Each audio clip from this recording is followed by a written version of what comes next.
अरे भाग्यवान, मेरे जूते कहाँ रखे हैं? मुझे बाहर जाने में देर हो रही है। ये रहे आपके जूते। मैं इन्हें साफ करने के लिए ले गई थी।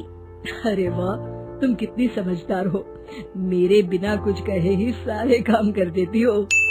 सुनिए जी, आपसे एक बात कहूँ, बुरा तो नहीं मानेंगे ना? अरे नहीं नहीं, बेफिक्र होकर कहो। शादी से पहले मैं अपने मायके में नौकरी करती थी।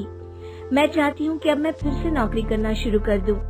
वैसे भी सारा दिन घर में बोर हो जाती हूँ। देखो मालती, तुम्हारे नौकरी करने से मुझे कोई एतराज नहीं है, लेकिन तुम्हें एक बात बता दूं, हमारे खानदान में आज तक कभी किसी औरत ने नौकरी नहीं की। फिर भी एक बार तुम माँ से पूछ कर देखो, अगर वो तुम्हें नौकरी करने की इजाजत दे देती है तो अच्छी बात है।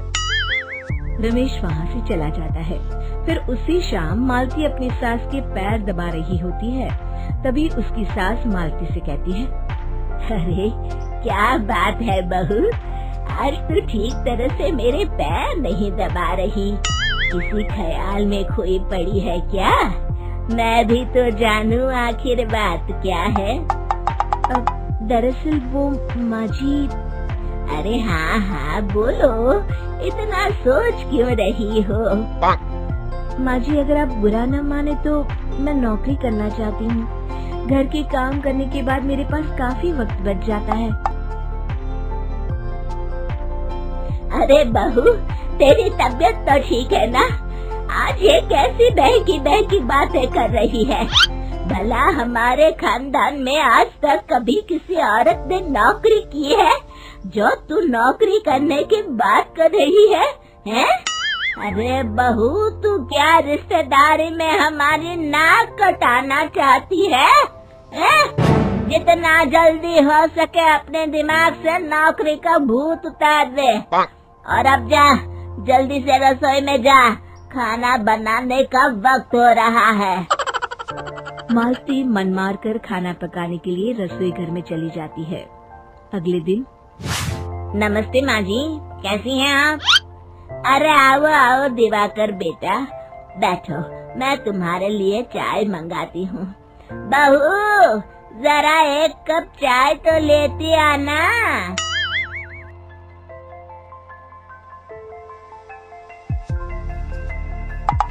ये देखिए माँ जी, ये है पिछले महीने का हिसाब और ये रहे मुनाफे के रुपए। एक बार हिसाब देख लीजिए और इन कागजों पर अपने दस्तखत कर दीजिए। अरे दिवाकर बेटा, मैंने भला आज तक कभी तेरा हिसाब देखा है जो अब देखूंगी? ला बता, कहाँ दस्तखत करूं?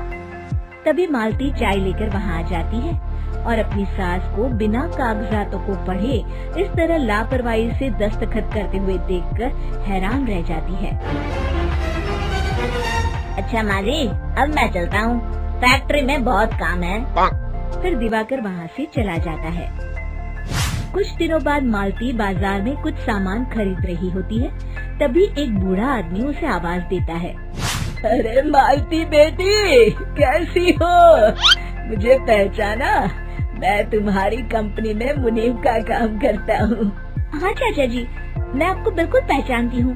कहिए, कैसे हैं आप? मैं तो ठीक हूँ।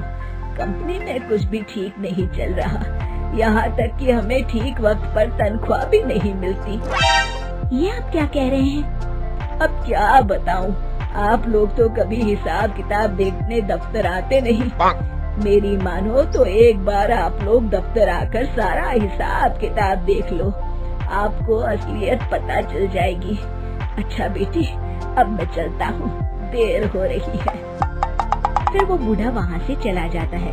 वहीं दूसरी तरफ मालती घर पहुँचकर अपनी सास को सारी बात बताती है। तभी वहाँ रमेश भी आ जाता है, लेकिन मालती की सास मालती की किसी भी बात पर विश्वास नहीं करती। तभी रमेश कहता है, अरे माँ, बिना आग के कभी धुआं नहीं उठता।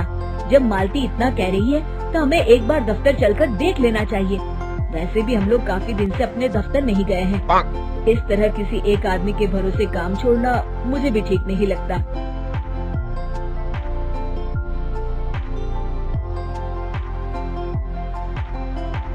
अरे माँ जी, आप सब अचानक यहाँ कैसे आ गए?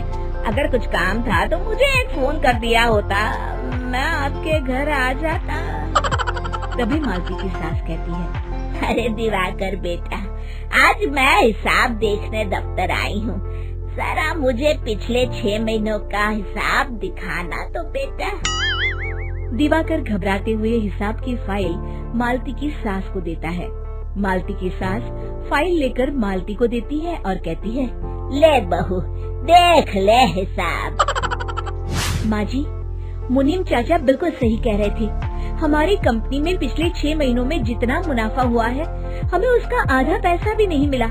क्यों समझ लीजिए कि 1 रुपये में सिर्फ चवन्नी ही हमारे हाथों में आई है।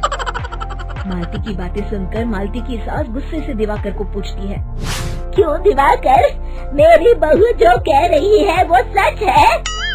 दिवाकर समझ जाता है आज उसका भांडा फूट चुका है। वो गिड़गिड़ाते हुए कहता है, मुझे माफ कर दीजिए माँ जी, मैं पैसों के लालच में अंधा हो गया था। अरे वाह दिवाकर, तू तो 1 नंबर का चोर निकला। इतने दिनों से मैं तुझ पर आंख बंद करके भरोसा करती रही और तू मुझे ही चुना लगाता रहा। अभी के अभी निकल यहाँ से और दोबारा अपनी शक्ल मत दिखाना। बहू, आज मैं समझ गई कि पढ़ाई लिखाई हमारी जिंदगी में कितनी जरूरी है। मैं बहुत किस्मत वाली हूँ जो मुझे तुझ जैसी बहू मिली है।